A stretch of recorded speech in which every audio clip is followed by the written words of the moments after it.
Em 2 Coríntios 5,17 está escrito: assim que, se alguém está em Cristo, nova criatura é. As coisas antigas já passaram, eis que tudo se fez novo. Esse versículo revela uma das verdades mais importantes da vida cristã.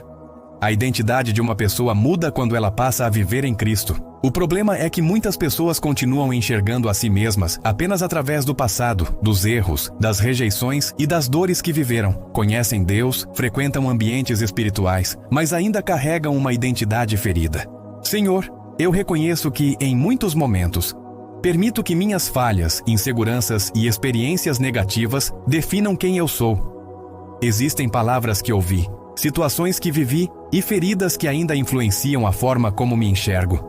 Em alguns dias, sinto-me insuficiente, perdido e emocionalmente confuso. Hoje eu te peço, restaura minha identidade em ti. Ensina-me a enxergar minha vida não pelas minhas limitações, mas pela verdade da tua palavra. Amém. A identidade influencia tudo. Influencia pensamentos, decisões, relacionamentos, emoções e comportamentos. A forma como uma pessoa se enxerga determina a forma como ela vive. Por isso, uma identidade ferida produz uma vida instável. Muitas pessoas cresceram ouvindo palavras negativas constantemente. Foram diminuídas, rejeitadas, comparadas ou desacreditadas. Aos poucos, essas experiências começaram a moldar a percepção que possuem sobre si mesmas, e mesmo depois de adultas, continuam carregando internamente marcas antigas. Existem pessoas que externamente aparentam força, mas internamente convivem diariamente com sentimentos de inadequação. Sentem que nunca são suficientes, nunca boas o bastante, nunca preparadas o bastante. A comparação intensifica ainda mais isso. A pessoa olha para outros avançando, conquistando coisas, sendo reconhecidos e começa a acreditar que possui menos valor. Aos poucos, a identidade deixa de estar baseada em Deus e passa a depender da aprovação externa. E viver assim desgasta profundamente. Em Gálatas 2:20 está escrito: já não sou eu quem vive, mas Cristo vive em mim. Isso mostra que a identidade cristã não é construída apenas sobre emoções humanas ou experiências passadas. Ela nasce da conexão com Cristo. O problema é que muitas pessoas conhecem essa verdade intelectualmente, mas não emocionalmente. Sabem que Deus as ama, mas continuam se sentindo indignas. Sabem que foram perdoadas, mas continuam vivendo condenadas internamente. Sabem que possuem valor, mas ainda dependem da aceitação de outras pessoas para se sentirem importantes. Isso cria uma vida emocionalmente instável. Outro ponto importante é que o inimigo tenta atacar exatamente a identidade, porque quando uma pessoa não sabe quem é em Deus, torna-se mais vulnerável ao medo, à comparação, à culpa e à insegurança. Foi exatamente isso que aconteceu com Eva no Éden. A serpente atacou percepção e identidade antes de atacar comportamento. Existe uma guerra silenciosa acontecendo na mente de muitas pessoas. Pensamentos constantes dizendo: você não consegue, você não é suficiente, você nunca vai mudar, você não merece. E quando esses pensamentos permanecem por muito tempo, começam a parecer verdade. Outro aspecto importante é que identidade ferida faz a pessoa viver tentando provar valor constantemente, trabalha excessivamente para ser aceita, se desgasta emocionalmente tentando agradar todos, tem medo de rejeição, tem medo de decepcionar. Porque no fundo existe uma necessidade profunda de validação. Mas nenhuma aprovação humana consegue preencher completamente um coração que ainda não encontrou sua identidade em Deus. Em Romanos 8,15 está escrito que recebemos espírito de adoção, pelo qual clamamos: Abba, Pai. Isso revela pertencimento. Em Cristo, a pessoa deixa de viver espiritualmente como órfã. E existe uma diferença enorme entre mentalidade de filho e mentalidade de órfão espiritual. O órfão vive inseguro, vive tentando merecer amor constantemente, vive com medo de abandono. Já o filho descansa na relação. Muita gente vive emocionalmente como órfã, mesmo conhecendo Deus.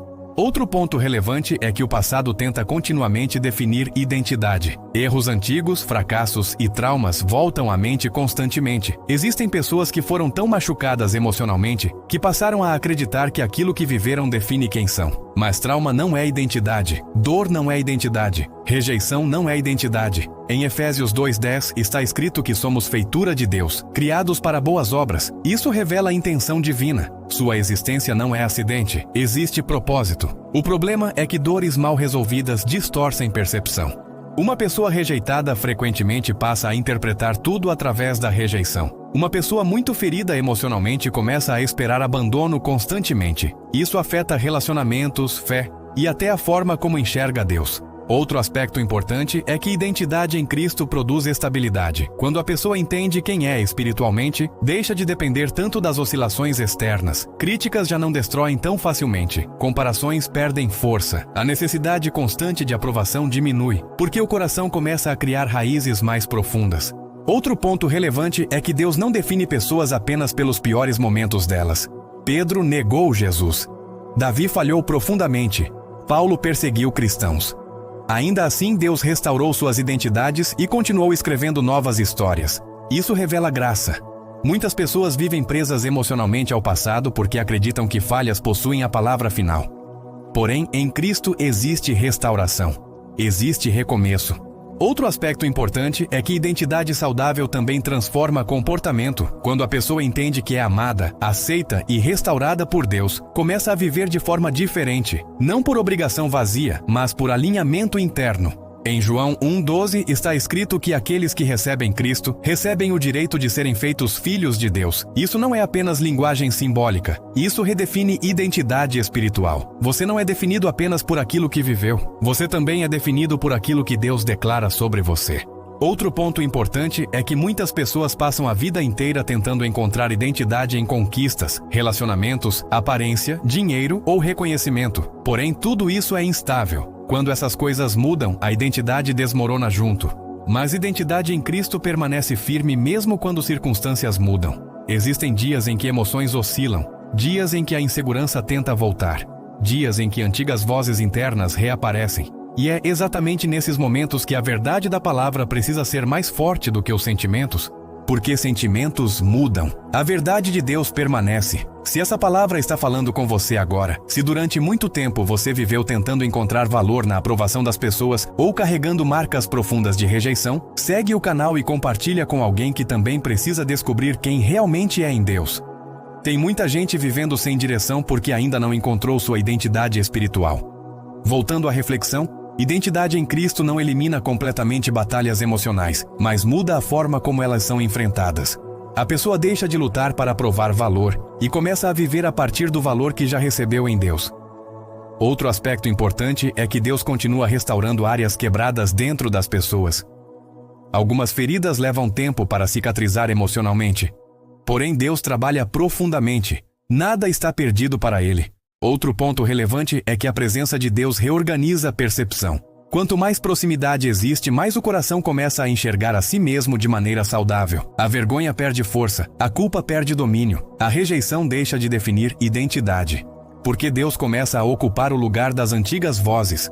Em 1 Pedro 2,9 está escrito que vocês são geração eleita, sacerdócio real, povo exclusivo de Deus. Isso revela valor espiritual. Você possui identidade além das circunstâncias atuais. Se Deus usou essa palavra para tocar seu coração hoje, segue o canal agora. Existem muitas pessoas emocionalmente perdidas precisando lembrar quem são em Cristo. Voltando à reflexão, identidade verdadeira não nasce da opinião das pessoas. Nasce daquilo que Deus declara. E quando o coração entende isso profundamente, começa a existir mais paz, mais estabilidade e mais segurança interior. Comenta: minha identidade está em Cristo. Se você decide alinhar sua visão à verdade de Deus hoje, esse posicionamento fortalece sua caminhada e pode alcançar alguém que está lutando silenciosamente contra a insegurança e rejeição. Você não é definido apenas pelo que aconteceu no seu passado. Em Cristo existe restauração, propósito e nova identidade. Senhor, cura minha identidade e fortalece meu coração. Remove de mim toda mentira, rejeição e insegurança que tentam definir quem eu sou. Ensina-me a enxergar minha vida através da Tua verdade. Que eu viva firmado no Teu amor e não na aprovação das pessoas. Amém.